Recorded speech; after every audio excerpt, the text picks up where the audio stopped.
Seja bem-vindo, seja bem-vinda a mais um tema importante do nosso treinamento e hoje nós vamos falar de estabilidade básica, tá bom? Estabilidade básica é um tema que é super importante dentro da filosofia Lean, porque como o nome já diz, é o básico, certo? A gente tem que fazer o básico bem feito, é o feijão com arroz bem feito, vamos dizer assim. Mas a gente tem que lembrar que estabilidade básica é o começo de tudo, é o fundamento de tudo. Então, toda empresa, quando ela quer iniciar uma jornada enxuta, ou mesmo quando você quer melhorar um processo, qualquer coisa que você precisa fazer de melhoria, você tem que trabalhar com estes conceitos de estabilidade básica, certo? E isso é tão crítico, é tão importante para as empresas, que eu trouxe aqui de novo aquela casinha da Toyota, que você já conhece, a casinha do Toyota Production System, ou STP, Sistema Toyota de Produção. Essa fundação é a estabilidade básica. Começa tudo por ali. Você não constrói uma casa do teto para baixo, você começa com a fundação. Por isso que é a casa da Toyota. Então, quando a gente fala em estabilidade básica, é você ter pessoas treinadas, equipamentos operando em perfeita condição, padrões estabelecidos.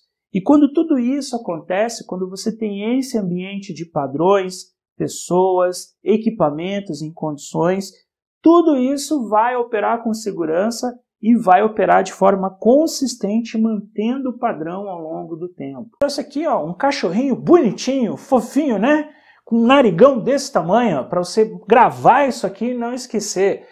Você tem que ter faro para identificar os sinais de estabilidade, certo? E é simples fazer isso. É simples, com um pouco de técnica a gente vai conseguir. Então, Wilson, como que eu tenho faro para identificar sinais de estabilidade? Você pega os próximos slides que eu vou te passar aqui, vai lá no seu Gemba, vá observar a sua operação, fale com as pessoas que você vai começar a entender, então está acontecendo isso, né? Vai começar a farejar os problemas na sua empresa.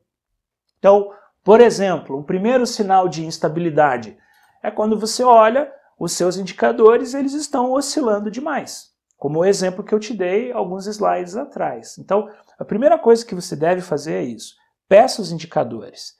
Porque contra números não há argumentos, certo? Contra números não há subjetividade. Então, se você pega o indicador e olha e ele está oscilando muito, você já tem o primeiro faro para detectar a instabilidade ao redor. E aí, que mais? Quando você muda de rota muito frequentemente, quando acontece um problema, por exemplo. Então, você está lá na fábrica, parou a linha, por exemplo, vira uma confusão, corre um para cá, corre outro para lá, e traz material, e volta material, e para a linha, e volta a linha, e muda o produto, né? Ou quando você tem um plano de produção que está rodando bem, de repente o pessoal, não, para, eu tenho que colocar esse pedido na frente do outro, porque esse pedido está atrasado e esse cliente pode esperar. Essas mudanças frequentes, essa loucura toda, né? Tudo isso também vai sinalizar instabilidade no seu processo. Tem empresa que começa a trabalhar num pedido, ela para no meio, põe outro na fila, termina, depois ela volta naquele, daí já veio outro, pronto, virou uma bagunça. E aí quando você olha, você está cheio de material espalhado, né? Os nossos chefes, às vezes, trazem esse tipo de instabilidade para a gente, né? Você está trabalhando numa determinada demanda dele, não, para agora e muda e coloca essa aqui na frente, depois você volta. A gente vê isso em várias empresas. É fonte de instabilidade também no seu processo. Então, sempre que você tem mudanças muito abruptas, sempre que você bate muito a cabeça na hora de resolver um problema rápido que aparece ali, né, quando você tem que tomar uma ação rápida, e isso te sangra muito, isso é um sinal de instabilidade. Quando você também não tem um padrão definido, cada pessoa faz do jeito que quer, cada pessoa faz daquele jeito que ela acha que é melhor, que atenda o processo, a falta de um método, né? Você conversa com as pessoas, eu faço dessa forma, eu faço de outra forma. Então isso também é um cheiro de instabilidade, né? Quando você tem grandes lotes de estoque em processo, WIP, Work in Process, espalhados pela fábrica, esse é um dos principais faros os principais indicadores de falta de estabilidade, né? Você anda pelas fábricas, você anda no chão de fábrica e você vê material aqui, material lá, material incompleto aqui.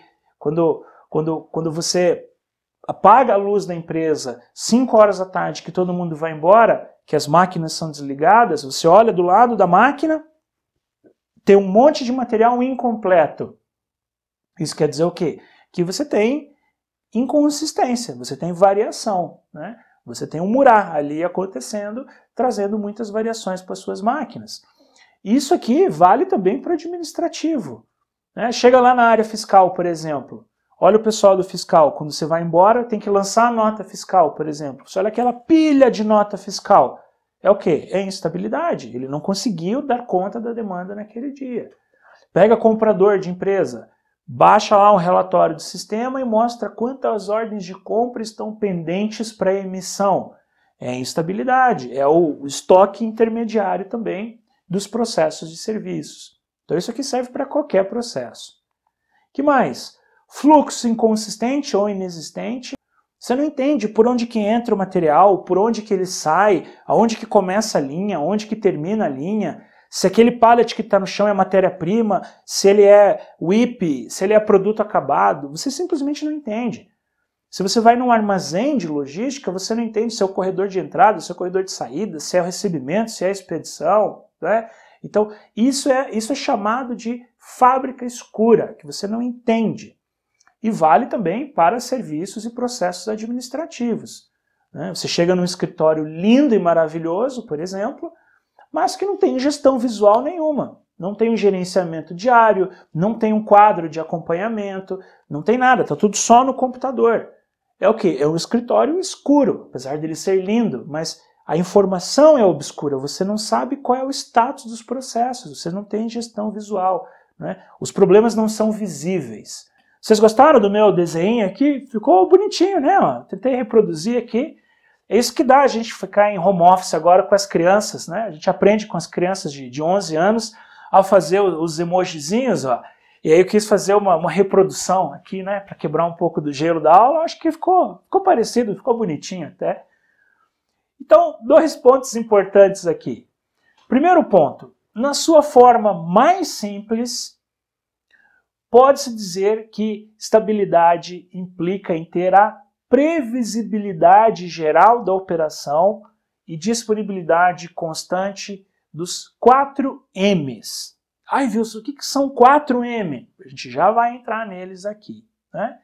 São 4 pilares básicos que nós temos, que é máquina, método, mão de obra e material, os 4 M's.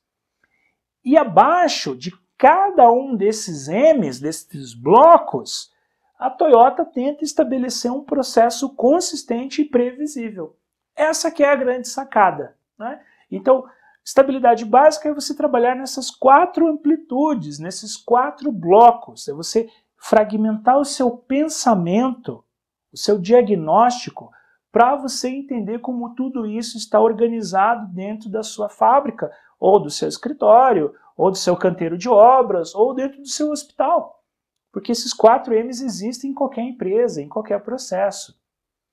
O primeiro deles, que eu trouxe aqui para a gente conversar, são as máquinas. Depois, a gente tem os métodos, como o trabalho em si é feito, como o trabalho é organizado. Aí nós temos que fazer uma leitura da nossa mão de obra, como elas estão funcionando, qual é a situação dos nossos funcionários. E por último, temos que administrar e cuidar bem dos nossos materiais. Então, se você conseguir estabilizar esses 4 M's na sua operação, na sua empresa, você começa a entender os problemas de estabilidade básica. Então, eu vou deixar você pensando um pouquinho no que a gente falou. Vamos fazer mais um break, rapidinho agora, né? Chique, a gente fala inglês aqui, no break. E aí, já voltamos para continuar com os nossos 4 M's.